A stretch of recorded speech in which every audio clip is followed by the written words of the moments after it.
In this session, we will learn to find domain of a function. The most common way of describing a function is that we are given function from set A to set B and some expression for function fx. In such case, the set A is domain of the function and set B is codomain of the function.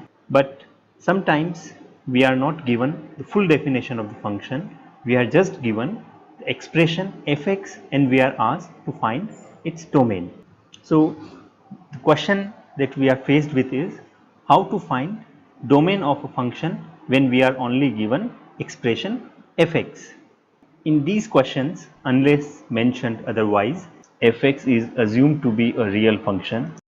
A function is a real function if its domain and codomain are subsets of real numbers, that is set R. Set of real numbers can be expressed in many ways.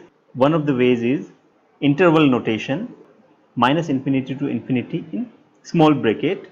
Here the small bracket means the endpoints are not included in the interval, means minus infinity and infinity are not included. So the real numbers do not include minus infinity and infinity. Another way to express set of real numbers is through number line. Real number correspond to every point on that line.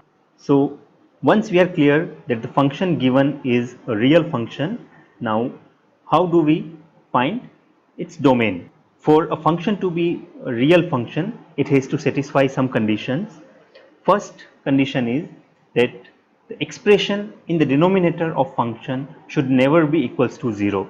For example, if I take fx equals to 2x divided by x minus 4, here I have a rational expression where numerator is 2x and denominator is x minus 4. Now we know that we can never divide by 0, so here we have to impose that x minus 4 should not be equal to 0, or this will imply x not equals to 4. So we can stop here and say that our domain will be all the real numbers x except number 4. Another way of expressing this answer is using number line.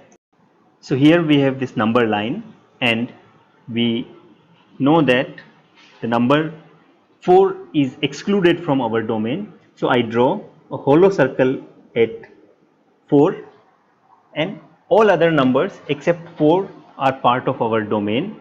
So if I mark those numbers on my number line, I will get. So here every point on the number line except 4 is part of my domain.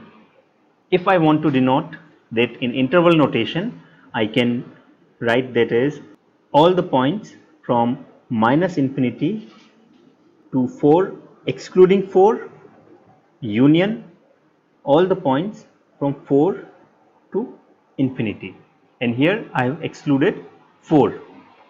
Another way of writing the same answer will be if I subtract the set containing element 4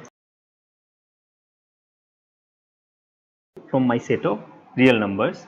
So these are 4 different ways of writing the domain of the function. Second condition that we have to impose is that expression in square root should be greater than or equals to 0.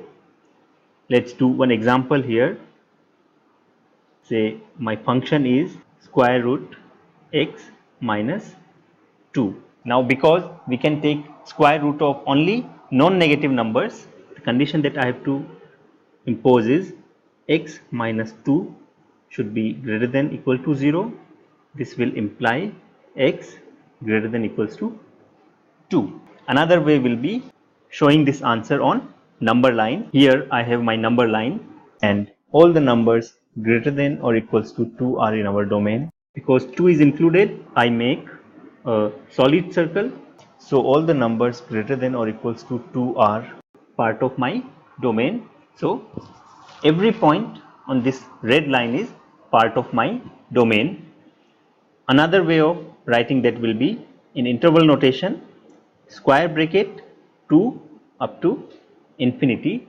2 is included and infinity is not included.